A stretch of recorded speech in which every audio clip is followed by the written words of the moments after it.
Então, boa tarde. Dia hoje? 19 de novembro de 2018. Aula de embriologia geral para as turmas 12A e 20A da biologia. O assunto hoje são métodos contraceptivos. Vou pegar só um banquinho ali para poder começar.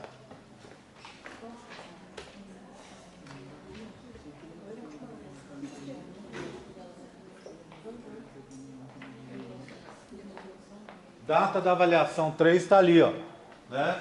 Dia 29/11, quinta-feira, das 18 às 21, no DGTI 01, naquele mesmo esquema que vocês tiveram na última vez, que funcionou muito bem. Que apareça no horário que ficar melhor para você. Considerando-se que, se você chegar e a sala estiver cheia, você aguarde um pouco, tá? Até você poder entrar. E, obviamente, eu vou terminar às 21 horas, tá? Se você chegar lá em cima do horário, problema seu, tá? Então, tudo bem, procure chegar o mais cedo possível, que você tem mais tempo a fazer com mais calma e com mais tranquilidade aí para responder as questões. Então, por favor, procure chegar o mais cedo possível, aí a partir das 18, no mais tardar às 19 horas, para não ter complicação do seu lado. Quem não puder ou quem quiser chegar mais tarde, chegue mais tarde. Bem, então, vamos começar falando sobre os métodos contraceptivos. O primeiro grupo que eu quero falar são os métodos comportamentais, não é isso? Tá? Desses métodos comportamentais, a gente vai descrever temperatura basal, muco cervical, que eles chamam de Billings, né? Sintotérmico, que é a conjunção de todos, e tabelinha. Vamos falar rapidamente sobre coito interrompido e sobre a amenorreia da lactação, que é esse que está aqui, esse último, tá? Vamos começar então, de trás para frente. Começar com a amenorreia da lactação. A amenorreia é a ausência de menstruação. Quando as meninas estão amamentando, quando se está amamentando, a presença da prolactina reduz os níveis dos hormônios produzidos na hipófise. Então isso resulta numa maior dificuldade de se engravidar nesse período. Por que eu estou dizendo maior? Porque não é 100%. Dá em torno, então, talvez de umas 70% de redução, ou seja, uns 30% de chance de engravidar nesse período. Tá? Já é bastante, já é uma redução bastante significativa. Mas não é total. Tanto é que as tais das mini pílulas, né? Aquelas pílulas progestínicas, as que só têm progesterona, análogos sintéticos da progesterona, foram inventadas justamente para isso. Elas foram inventadas numa época para se bloquear esses 30% que faltavam. Elas tinham uma concentração menor de hormônios, então, uma concentração menor de progesterona, de progestínico, então elas reduziam, elas baixavam a chance, zerava essa chance de engravidar. Tá? Hoje em dia a gente sabe muito bem que essas pílulas progestínicas, elas são usadas, né? São usadas normalmente em doses maiores. Então, é uma outra opção, aquelas que a gente chama de AOCs, né? Anticoncepcionais orais combinados, que é aquelas que levam progestínico, um análogo da progesterona, e um análogo sintético do estrógeno, que são as mais comuns que provavelmente a maioria de vocês usam. Tá? A mais famosa dessas pílulas progestínicas, que se usa aí normalmente, é uma que tem uma marca comercial, Cerazette, não é isso? Então, Cerazette é uma progestínica que se usa aí frequentemente. Diferente das outras, ele tem uma concentração maior de progestínico, tá? Então, a gente volta a falar dele depois. Tudo bem? Bem, então a amenorreia da lactação é isso.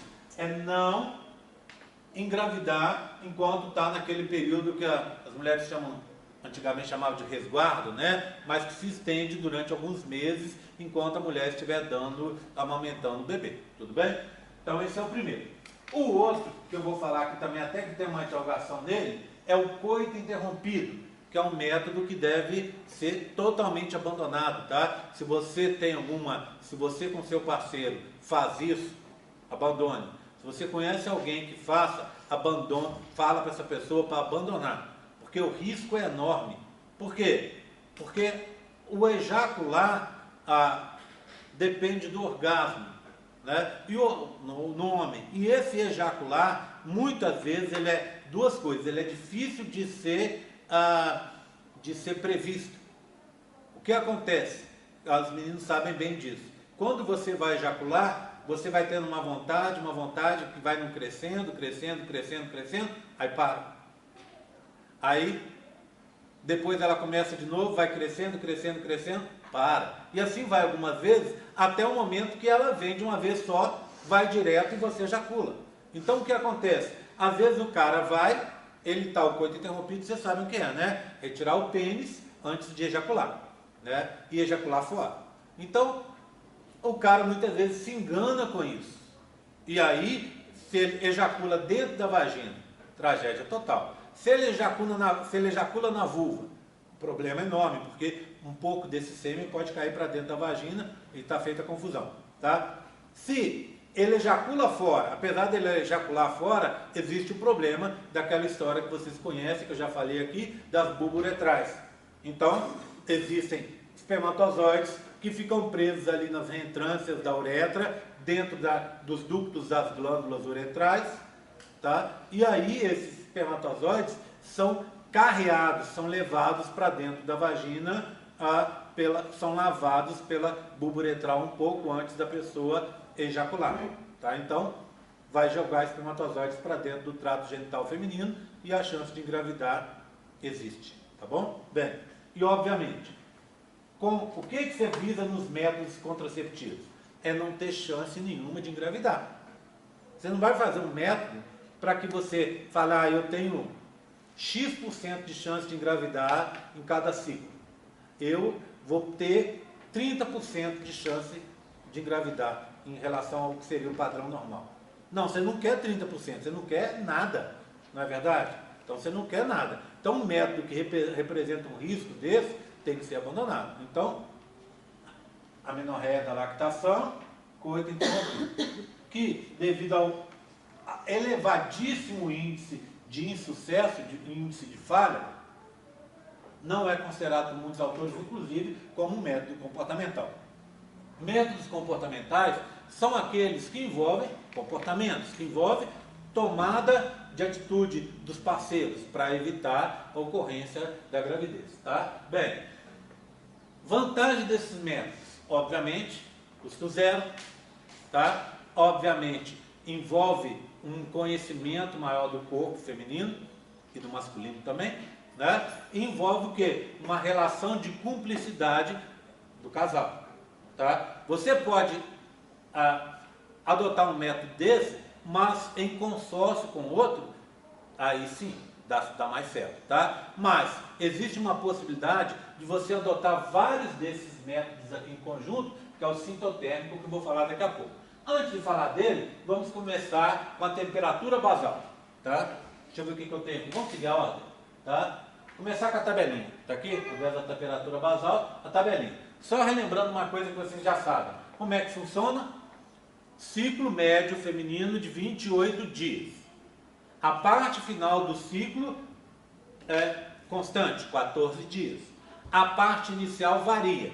Então, o que acontece? Você pega o primeiro dia da menstruação, vai ter uma variação de alguns dias na primeira parte, nas primeiras 2 semanas, vai ter uma variação, pode ser mais de 2 semanas, pode ser menos de 2 semanas, mas a parte final é sempre fixa, são sempre 14 dias, sempre 2 semanas, tá? Então o que acontece? Se a parte final, se você marca o início do ciclo, de um ciclo, o início do próximo, e assim você vai marcando, o que acontece? Se você vai retirar esse valor, por exemplo, foi dia 1º, deixa eu pegar um calendário aqui para vocês verem, a gente fazer aqui. Então, imagina, novembro de 2017, calendário, tá? Então vamos supor que você menstruou aqui, o primeiro dia da menstruação foi dia 1º de novembro do ano passado, tá? Tudo bem? O que acontece? o ciclo varia, tá vendo? De 24 até 35 dias. Tá? Então vamos supor que você tem um ciclo médio de 28. Então você vai menstruar aqui e vai menstruar aqui. De novo. Então o que, que você faz? Você tira 14 daqui, ó. 14 daqui, vai dar onde? Vai dar aqui, não é? Concorda? Vai dar aqui. Então o que, que acontece? Esse é o seu ciclo, é o seu período fértil. Tá? É o período em que você vai estar ovocitando. E nesse dia, nessas 24 horas, você tem chance de engravidar. Tá? Bem, como é que a base é essa, mas não dá para você fazer de um mês só. Você tem que fazer isso em vários meses sucessivos, de forma que você vai ter uma média. E quanto mais tempo você fizer, mais tranquilidade em relação àqueles valores, aquela sua data do ciclo você vai ter. Além disso, obviamente, você vai começar a observar os sinais, né? Perto do seu período fértil, a sua libido, tá? Seu tesão vai ficar maior. Perto do seu ciclo, perto do seu dia fértil, você vai ter, às vezes, uma dorzinha, né, que é aquela dorzinha da ovocitação. Você vai ter, às vezes, um inchaço das mamas, uma série de informações, né? Lembra do muco e tal? Tudo isso vai acontecer para te indicar que você está certa, que é aquilo mesmo que está acontecendo. Tá? Bem, então vamos supor que o dia fértil, então, foi o 14º dia aqui. Tá? Que era o dia primeiro, você contou, né? 1, 2, 3, 4, 5, 6, 7, 8, 9, 10, 11, 12, 13, 14. Pronto, aqui é o dia fértil. Um ciclo de 28. Então, você conta mais aqui, dá 28 aqui, e a sua próxima menstruação vem no dia 29. Tá? Bem, você tem que o quê? Evitar ter relação sexual nessas 24 horas, ou seja, entre o 14º e o 15º dia. Pronto. Simples assim. Se você não tem relação sexual nesse dia, não vai engravidar. Só que tem um outro detalhe que tem que ser lembrado. Os espermatozoides permanecem vivos no interior do trato genital feminino, em média por 80 horas, ou seja, 3 dias e meio. Então você pega o 14º dia e vai o quê? Vai contar 1, 2, 3 dias antes. Tá? E, para ter uma segurança, você conta 3 dias depois. Então daria, esse seria o meio, 3 dias aqui, 3 dias antes, 7 dias. Tá? Então, você faz, nesse período não pode ter relação sexual? Pode, mas relação sexual protegida. Aí não vai ter problema. Protegida com camisinha, etc, etc. Tá? Bem, essa é uma das variantes do método da tabelinha, tá? Que a gente chama também de Oginoquinaus. Sim, ó. Nome dos caras que descreveram o método. Um japonês, Ogino, e eu acho que um alemão, Knaus. Tá? Então, esse é o método da tabelinha. Ou método rítmico, que eles falam. Tá? Bem, existe uma outra variante que te dá mais segurança ainda. Você pegaria o 14º dia, colocaria 4 dias depois e 5 dias antes. Tá? Então você teria 10 dias no mês em que você não teria relação sexual, ou se tiver essas relações, vai fazer essas relações protegidas. Tá? Então é assim. Bem, na teoria, ótimo. Na prática, um desastre. Por quê? Porque esse método, ele vai ocorrer uma variação nesse método. Essa variação ocorre de uma forma imprevisível. Não é nenhum sinal que vai chegar para você que nesse mês a sua menstruação que ia acontecer no dia 14, que a sua ovulação que ia acontecer no dia 14, vai pular, por exemplo, no dia 20. Tá? Não existe uma indicação para você, mas a gente sabe que ocorre essa variação. Tanto pode no dia 14, quanto pode adiantar, quanto no dia 14 pode atrasar. E aí você vai fazer suas contas erradas. E fazendo a conta errada, você vai deixar de ter relação sexual quando não vai precisar, protegida, né? Vai ter relação protegida quando não for preciso, e vai deixar de ter relação protegida quando for extremamente necessário. Tá certo? Então, é um método que não serve e que deve ser abandonado por causa disso, por causa dessas variações que a gente tem. O que causa essas variações nas meninas? Estresse, alguma inflamação, alguma alguma coisa psicológica. Então, são uma série de motivos que não dá para a gente falar para você, então esse mês você está com uma dor de garganta, você vai alterar seu ciclo. Esse mês você está estressada, vai alterar seu ciclo. Não dá para a gente saber, tá certo? Então, não dá para seguir esse método por causa disso, tá? Por causa dessas falhas dele. Então, o índice de falha dele fica enorme, e aí está feita a confusão, tá? Bem, engraçado, isso aqui eu acho que já sei o que eu fiz, desculpa. Eu fui errado, quer ver? Deixa eu sair, começar e voltar para lá. Eu pulei lá para as últimas. Eu apertei o botão errado aqui. Pronto, voltei. Tá? Bem. Então, não tem custo, é uma vantagem, tá? Mas a falha de 35% é gigantesca. Ou seja, em cada 3 mulheres que faz, uma falha. Tá vendo? Ou seja, ou de outra forma, a cada 3 vezes que você fizer, uma dá errado. Tá vendo? Então, é enorme a falha, não dá para você fazer isso. Certo? Porque o risco é muito grande. Tá? Bem, outro método, a tal da temperatura, o método Billings, tá? O da temperatura corporal basal. Chama assim, ó. Billings. É o do muco cervical, tá? Ok? Bem, como é que acontece? 2 coisas. Quando você vai chegar perto da ovulação, olha aqui, ó, tem uma queda sutil. Quando você passa da ovulação, tem uma queda sutil, tá vendo? Ó, uma queda. Então, ó, ela diminui depois da ovulação.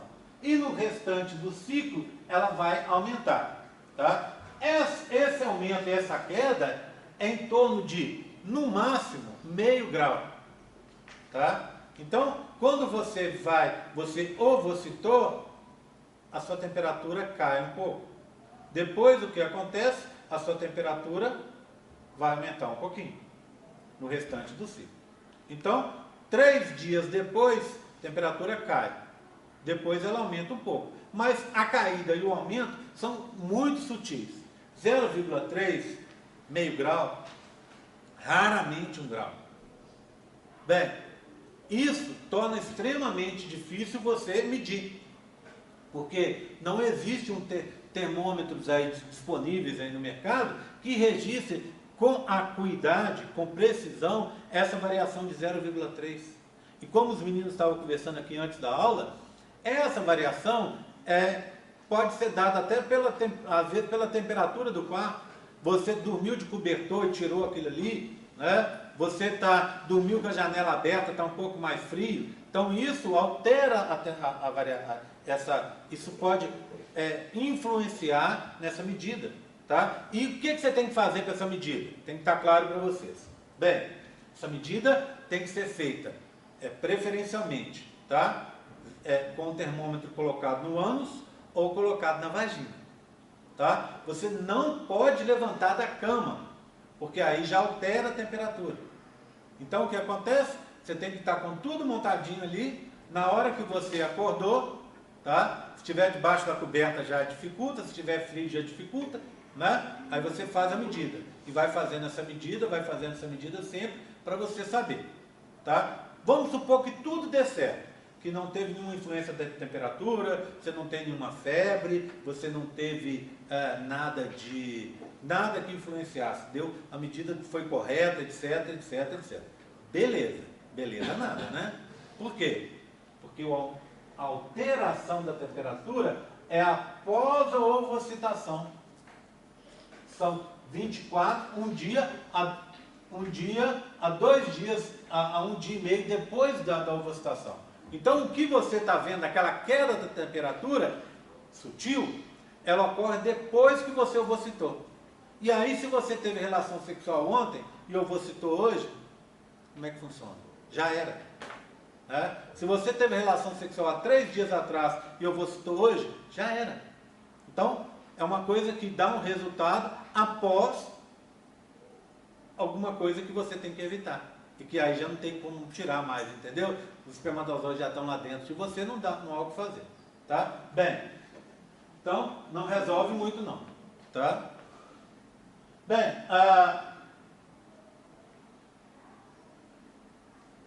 não gasta nada, tirando-se o investimento num bom termômetro, etc. Né? O resto depois é só medir. Tá? Bem, o próximo, do muco cervical. Tá? Esse muco cervical, acho que eu confundi. Alguém confere, alguém está com o celular funcionando aí? Eu acho que o Billings é do muco cervical e não da temperatura basal, não é isso? Eu acho que é esse mesmo. Billings é do muco cervical. Tá? Então o nome estava errado primeiro, desse anterior. Bem, muco cervical. O muco cervical, ele altera ali no seu, próximo do seu dia fértil. Certo? Do 9º dia para frente, ele vai se alterar. Se você medir na sua fase secretória ou no início da fase proliferativa, é isso aqui que você vai obter. Ó. Tá vendo? Ele está com a cor mais escura, mais esbranquiçada, e aí se você tentar abrir o dedinho assim, ó, ele vai arrebentar. Tá? Quando vai chegando perto, olha aqui, ó, você consegue fazer um filamento. Com a mesma quantidade de muco, você consegue fazer esse filamento. Por quê? Porque ele ganha elasticidade. Por que ele ganha elasticidade? Porque ele ganha água. Então, no dia próximo do dia fértil, ele vai estar assim. Tudo bem, uma boa indicação. Inclusive o pessoal usa isso. Vocês conferiram para mim? É isso mesmo? É o muco cervical Billings, tá? Então, eles usam isso, inclusive, para fazer inseminação artificial em animais. O cara tem um sêmen de um touro, de um cavalo e tal, que vai fazer uma inseminação. O que ele faz? O veterinário ou o zootecnista vai examinar o muco cervical para ter uma indicação se está perto do dia fértil, para ele colocar aquele sêmen no dia fértil ali, aumentando a chance de gravidez do animal. Tá? Bem, então, olha aqui, ó. Então, veio, não dava para fazer o filamento, começou a ficar mais fácil de fazer. Aí, ó, olha aqui, ó. Aqui de novo já não dá mais para fazer o filamento, tá? Mas, primeira coisa que você tem que saber, tá vendo que a variação é sutil? Vocês estão vendo? Olha aqui, ó. Aqui é no dia fértil, tá? Aqui é próximo daquele dia fértil. Aqui não está tão próximo, certo? Mas o muco já está se diferenciando, certo? Isso aqui vamos supor que esse aqui seja no 14º dia, esse aqui seja no 9º dia, esse aqui seja no 7º dia. Tá vendo? Você tem que saber diferenciar uma coisa com a outra. Outra coisa, você tem vários fatores que influenciam isso. Por exemplo, você pode ter uma candidíase, você pode ter o quê? Um corrimento, e o seu muco vai alterar a forma dele. Uma pequena infecção ali vai alterar o seu muco, e aí você não vai saber onde você está. Tá? Então, assim, é um pouco melhor que os outros, tá? Mas, ainda assim, ele é problemático. O que talvez você possa fazer? Possa unir essas coisas todas num só. Tá? Por exemplo, imagina se você faz a temperatura basal, você faz o muco cervical, que é o Billings, você faz a tabelinha. Esses três juntos constituem o que a gente chama o método sintotérmico, que é a união de vários métodos comportamentais. Então, o que acontece? Você sabe, olha, meu muco está se diferenciando, estou acompanhando. Pelos meus cálculos, eu estou chegando no meu dia fértil, pelos meus cálculos através da tabelinha, estou chegando no meu dia fértil, e agora eu descobri que a temperatura mudou. Então, assim, a mudança da temperatura seria uma comprovação de que o que você fez com o muco cervical e com a tabelinha deu certo, entenderam? Então, dá um reforço, diminui a chance de falhas. Perfeito?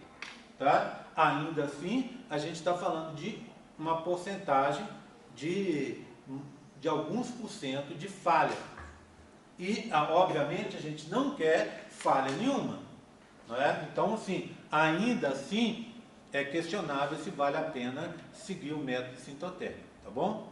Porque, apesar dele ser mais seguro, porque ele vai unir 3 métodos, pelo menos, além disso, você vai usar, eu sei que quando eu chego no meu dia fértil, minhas mamas incomodam. Pronto, usa isso. Eu sei que quando eu sinto aquela dorzinha na barriga. Usa isso.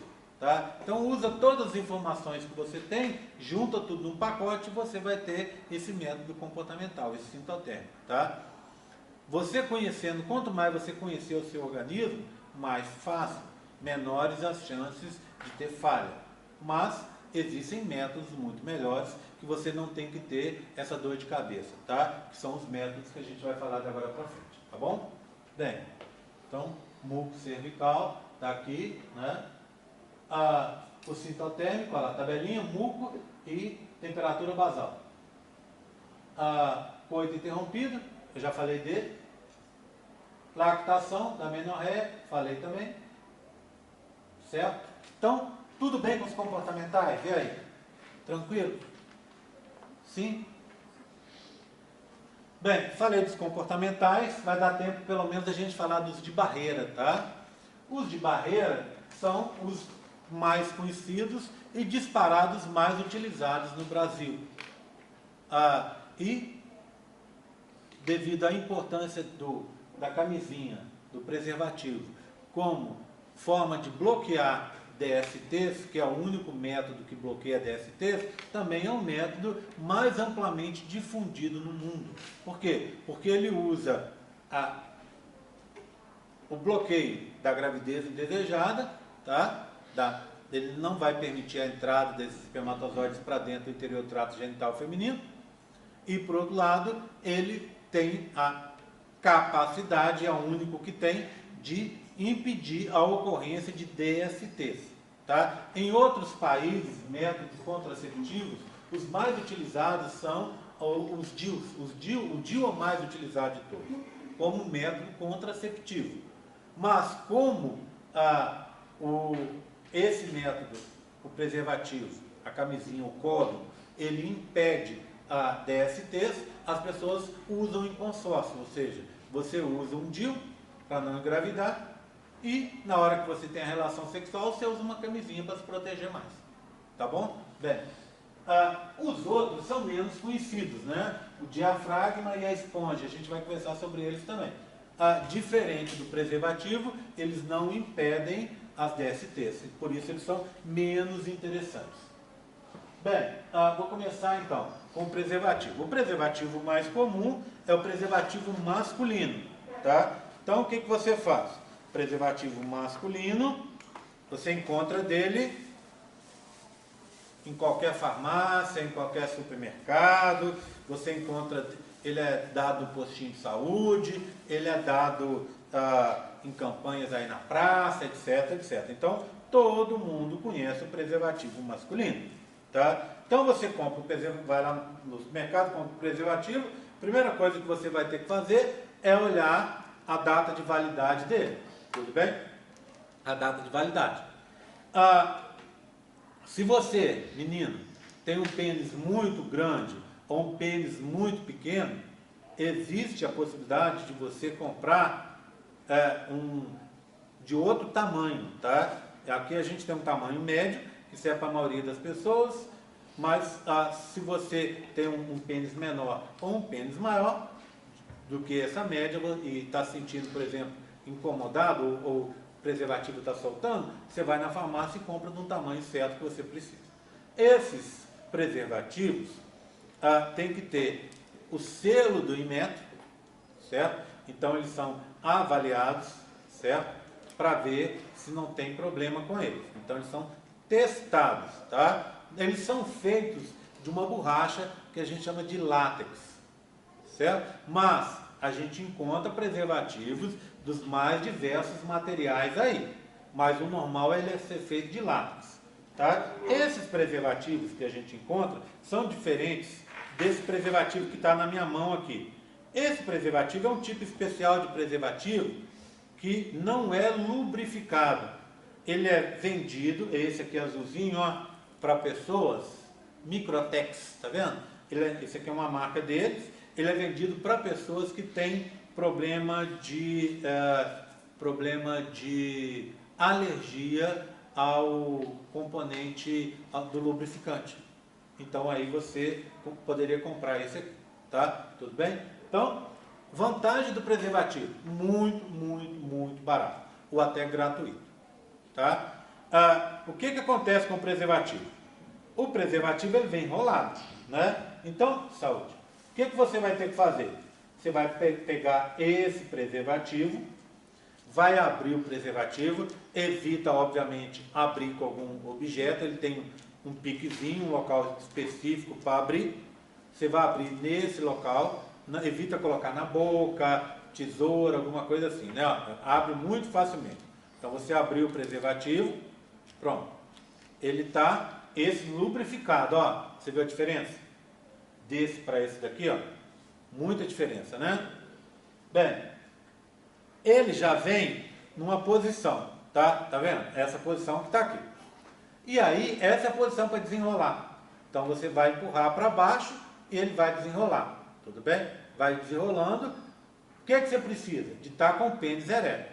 Se não tiver com o pênis ereto, é bobagem. Ele não vai se adaptar bem. Então você tem que ficar com o pênis ereto, agora está ereto, beleza? Está na hora, ao invés de eu fazer a penetração, eu vou colocar o preservativo. O que você faz? Se você inverter o lado, por exemplo, empurrar daqui para lá, ó, ele não desce. Ele, para descer, ele vai desenrolar assim. Então você teria que enfiar o dedo por baixo do pênis e vir puxando assim. Então não é o correto. Outra coisa, todo preservativo ele tem essa câmara aqui na frente. Para que essa câmara? Essa câmara tem duas funções. Ela vai servir para você não esticar ele demais. Então você põe o dedinho ali e desce ele pelo pênis, ereto. Desceu até a base do pênis. Se você continuar puxando, o pênis vai vir aqui, ó, e vai sumir com essa câmara. Tá? Por isso que você segura assim. Então, essa câmara evita que você estique ele demais. Se esticar demais, ele arrebenta. Outra coisa, essa câmara é o local para onde o esperma vai ficar quando você ejacular. Então, ela serve para isso. Tudo bem? Então, tem uma função dupla. Pronto. O que você fez? Terminou, teve seu orgasmo. O que você faz?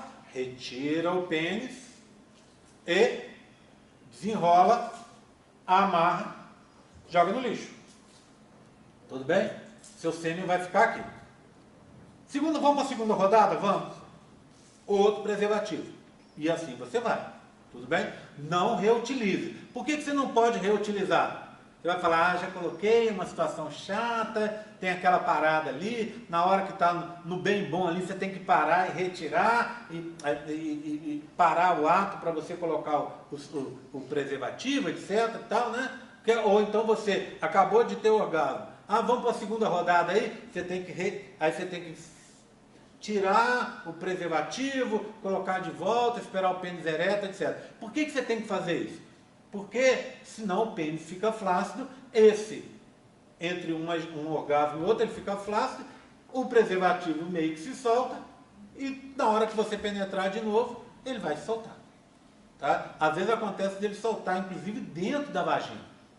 Solta lá dentro e pronto, não serve para nada. Tá? Bem, então preservativo. Tá? Cuidados com ele.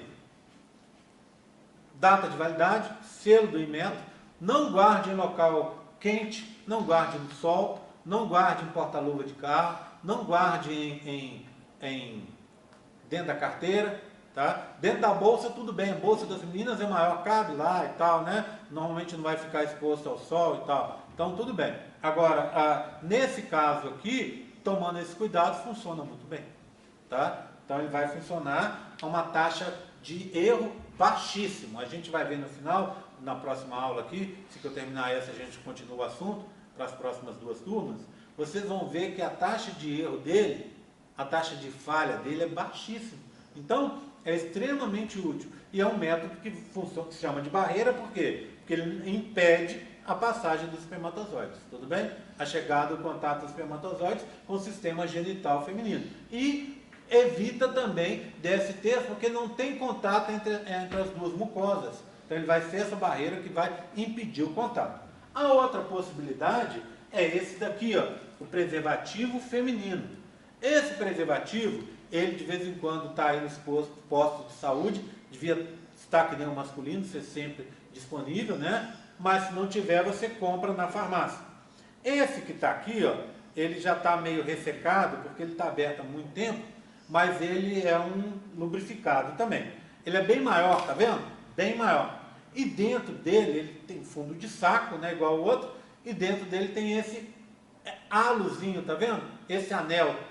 Você vai pegar esse anel, vai dobrar, não vai tirar, né? Você tirou da capinha, você dobra esse anel e com os seus dedinhos você enfia para dentro da vagina. Pronto. Ele vai ficar mais ou menos até aqui dentro da vagina e essa parte fica para fora. É importante que ela fique para fora, porque ela vai proteger a entrada da vagina. Os grandes lábios, os pequenos lábios, aquela região vai ficar protegida. Nesse sentido, eles dizem, inclusive, que ele dá uma proteção maior até que o masculino, porque ele te protege ali. Só que diferente do masculino, ele custa caro, tá? Esse aqui, quando eu comprei, ele custou uns R$4. Ele estava longe de ser o mais caro. Não era o mais barato, mas também não era o mais caro. O preservativo masculino é coisa de centavos.